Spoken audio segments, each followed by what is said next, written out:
memanfaatkan kesulitan. Mendengar perkataan Li Longlin, para wanita keluarga Su terdiam sejenak. Luo Yuzu mengerutkan alisnya dan berkata, "Yang mulia, aku tidak mengerti maksudmu." Li Longlin tertawa dengan percaya diri. "Sederhana saja. Uang ini akan aku keluarkan sendiri. Bukan hanya 200.000 tael yang telah disepakati, tetapi 500.000 tael. 500.000 tael." Angka ini membuat semua orang tercengang. Harus diketahui bahwa gaji untuk 100.000 pasukan pengawal kekaisaran hanya 1 juta tael perak. Apakah kaisar benar-benar akan mengeluarkan dana sebesar itu untuk membangun kembali pasukan keluarga Su? Terlebih lagi, seluruh negeri tahu bahwa keuangan istana sedang dalam kesulitan. Dari mana kaisar mendapatkan begitu banyak uang? Ekspresi Luo Yuzu sedikit berubah, menunjukkan ketidaksenangan. "Yang mulia, aku sedang berbicara serius denganmu." Li Longlin tertawa, "Aku juga tidak sedang bercanda." Luo Yuzu menatapnya dengan bingung dan terdiam sejenak. Pangeran ke-9 ini terlalu suka membual. Tak heran Su Fengling meremehkannya, mengatakan bahwa dia tidak bisa dipercaya. 500.000 tael? Omong kosong macam apa ini? Apakah dia mengira semua orang sebodoh Su Fengling dan bisa dengan mudah percaya pada ucapannya? Luo Yuzu menarik napas dalam-dalam, menahan amarahnya, lalu berkata, "Aku ingat dengan jelas bahwa tadi Yang Mulia mengatakan kaisar tidak memberikan uang. Apakah Yang Mulia sedang mempermainkanku?" Li Longlin menyeringai, "Kakak ipar, aku tidak akan mempermainkanmu. Memang benar ayahanda kaisar tidak memberikan uang.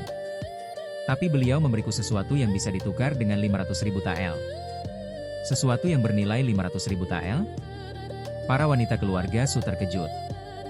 "Benda apa yang bisa semahal itu?" Luo Yuzu penasaran, "Apa itu? Jangan-jangan segel kekaisaran?" Li Longlin tersenyum kecil, lalu mengeluarkan sebuah surat tanah dari balik jubahnya dan menyerahkannya kepada Luo Yuzu. "Ini adalah istana pangeran ke-6.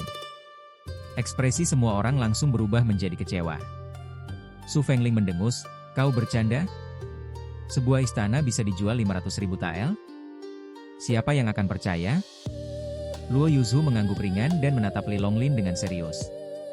"Yang mulia, ini benar-benar terlalu dilebih-lebihkan. Aku cukup paham dengan harga properti di ibu kota. Istana Pangeran ke-6 memang besar dan megah, serta lokasinya lebih baik dibandingkan kediaman keluarga Su. Tapi paling mahal hanya 50.000 tael. Itu pun kalau ada yang mau membelinya. Menjualnya dalam waktu singkat tidak akan mudah. Jadi, kalau kau bilang nilainya 500.000 tael, itu hanya bualan." Li Longlin tersenyum santai. "Bagaimana kalau kita bertaruh lagi? Jika aku bisa menjual istana pangeran ke-6 seharga 500.000 tael, apa yang akan kau lakukan?" Luo Yuzu tertegun. "Taruhan sebelumnya saja belum selesai, kau ingin bertaruh lagi? Apa yang ingin kau pertaruhkan kali ini?" Li Longlin tertawa, "Jika kau kalah, kau akan menjadi sekretarisku." "Sekretaris?" Mendengar istilah baru ini, para wanita keluarga Su terlihat bingung. Luo Yuzu mengernyit. "Aku mengerti maksud, menemani. Tapi apa itu, sekretaris?" Li Longlin menggaruk kepalanya, "Sekretaris adalah orang yang mengurus berbagai urusanku, semacam pelayan pribadi." Su Fengling langsung marah. Ia mencengkeram tombak peraknya dan mengarahkannya ke tenggorokan Li Longlin. "Kau cari mati? Berani-beraninya kau ingin kakak iparku menjadi pelayan pribadimu?" Luo Yuzu segera mengangkat tangannya untuk menghentikan Su Fengling.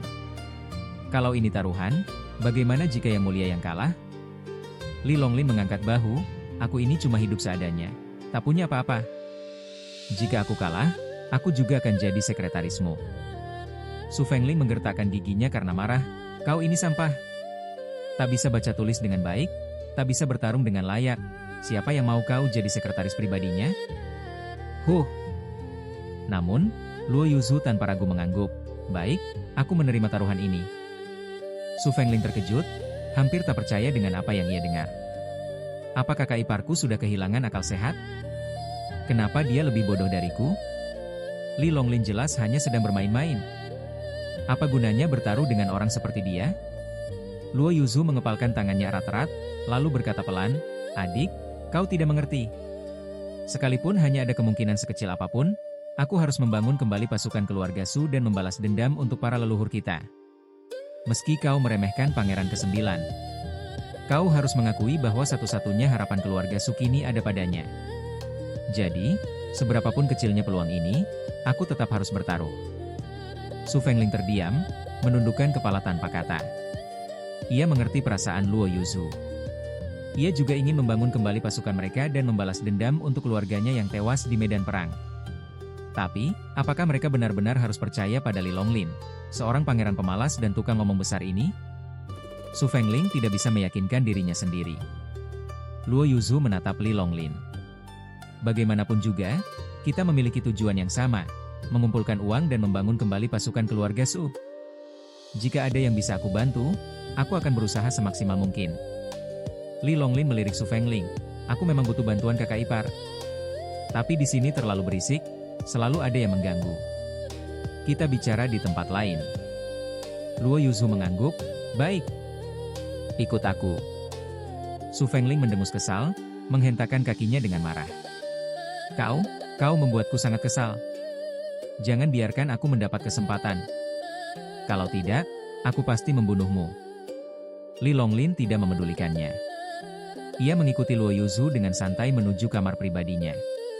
Kamar itu tidak besar, tetapi tertata dengan rapi. Selimut dilipat dengan sempurna, dan udara di dalamnya menguar aroma samar yang lembut, bau khas wanita dewasa. Li Longlin menghirup aroma itu dan mengamati sosok Luo Yuzu. Ia bukanlah gadis muda dengan tubuh langsing dan mungil, juga bukan pejuang gagah seperti Su Fengling. Sebaliknya, tubuhnya menggoda dan dewasa, pesona yang hanya bisa dihargai oleh pria yang berpengalaman dalam urusan asmara. Namun, ketika ia melihat Luo Yuzu menyalakan dupa di depan altar suaminya yang telah meninggal, semua pikirannya yang liar seketika lenyap. Wanita ini telah kehilangan suaminya dan hidup sebagai seorang janda. Ia sendiri masih berani memikirkan hal-hal seperti itu? Betapa kurang ajarnya. Tapi, ia adalah menantu keluarga Su, tinggal di bawah atap yang sama dengan Luo Yuzu. Masih banyak waktu ke depan, peluang pasti akan datang. Yang mulia, katakan saja. Apa yang harus aku lakukan? Setelah selesai memberi penghormatan kepada suaminya yang telah tiada, Luo Yuzu menuangkan secangkir teh untuk Li Longlin sebelum bertanya. Li Longlin menyesap tehnya perlahan dan tidak langsung menjawab. Sebaliknya, ia balik bertanya, keluarga Su telah menjaga perbatasan utara selama beberapa generasi dan memiliki pengaruh besar. Bahkan di dalam istana, keluarga ini adalah salah satu yang paling berpengaruh. Tetapi setelah menjual 90% toko kalian, kenapa hanya mendapatkan 50.000 tael? Bukankah itu terlalu sedikit? Kalau dugaanku benar, ada orang yang memanfaatkan kehancuran keluarga Su untuk menekan kalian, bukan? Luo Yuzu terkejut. Matanya yang indah menatap Li Longlin dengan tak percaya. Pangeran ke-9 ini ternyata sangat tajam. Hanya dari sedikit petunjuk, ia sudah bisa menyimpulkan bahwa situasi keluarga Su jauh dari kata baik. Sepertinya aku tidak salah, Pangeran ke-9 bukan orang biasa.